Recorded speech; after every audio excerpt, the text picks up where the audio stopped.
Hello everyone, my name is RK और आप देख रहे हैं हमारा यूट्यूब चैनल माई स्टोरी। आज की हमारी कहानी अकबर और बीरबल की है। बीरबल की बुद्धि और समस्या को भांप लेने की कला के कारण बादशाह उन्हें खूब पसंद करते थे। इसी कारण से दूसरे लोग बीरबल से उतना ही जलते थे।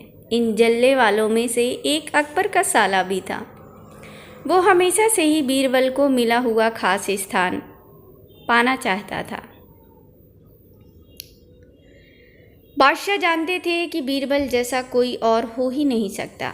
वो अपने साले को भी ये बात समझाने की कोशिश करते थे, लेकिन उनका साला हमेशा कहता था कि वो भी काफ़ी बुद्धिमान है।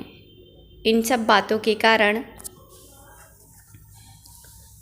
एक बार बादशाह के मन में हुआ कि अब ये ऐसे नहीं मानेगा, इसे कुछ कार्य देकर ही समझाना पड़ेगा।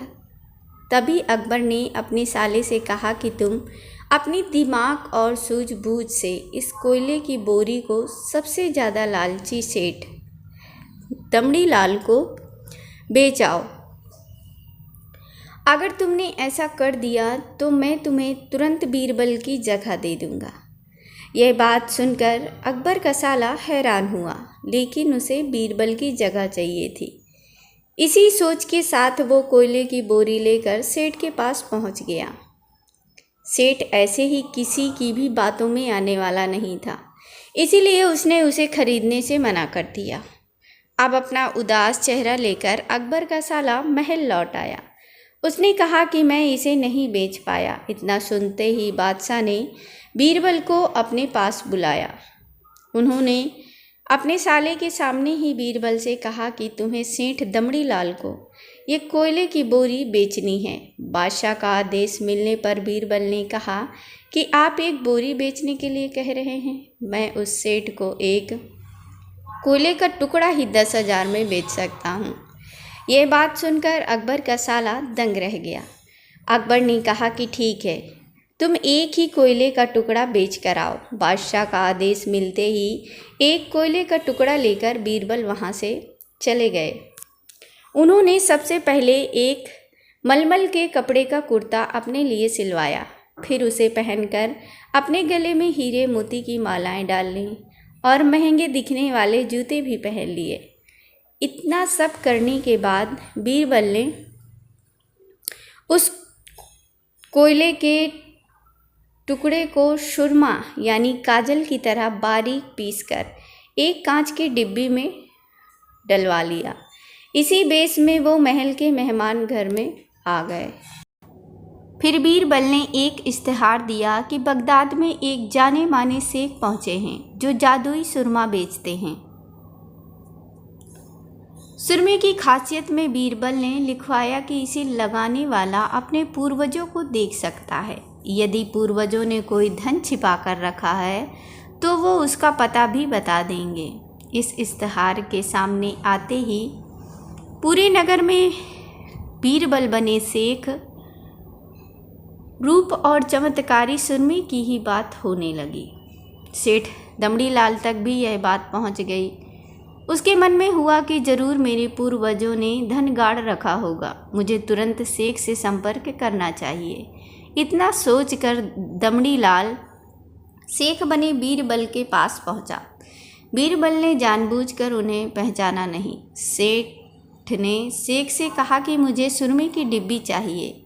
शेख ने जवाब दिया, बिल्कुल लीजिए, लेकिन एक डिब्बी की कीमत 10,000 रुपये है।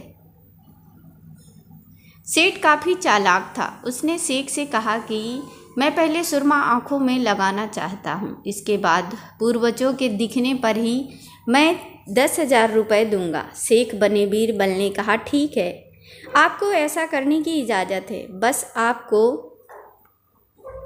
सुरमे की जांच करने के लिए चौराहे पर चलना होगा। चमत्कारी सुरमे का करिश्मा देखने के लिए वहाँ लोगों की भीड़ लग गई। तब बीरबल बने शेख जोर जोर से कहने लगे कि इस चमत्कारी सुरमे को सेठ जी लगाएंगे। अगर ये सेठ अपने माता पिता की ही औलाद हैं तो इन्हें सुरमा लगाते ही तुरंत पूर्वज नजर आएंगे। पूर्वज नहीं दिखे तो मतलब यह होगा कि वो अपने माता पिता की औलाद नहीं हैं। असली औलादों को ही यह सुरमा लगाने पर अपने पूर्वज नज़र आते हैं। यह सब कहने के बाद शेख ने सेठ के आँखों पर सुरमा लगा दिया और कहा कि आंखें बंद कर लो।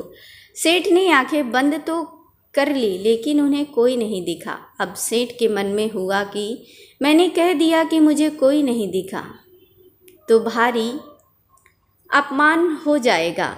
इज्जत को बनाए रखने के लिए सेठ ने आँख खोली और कहा, हाँ, मुझे अपने पूर्वज दिख गए।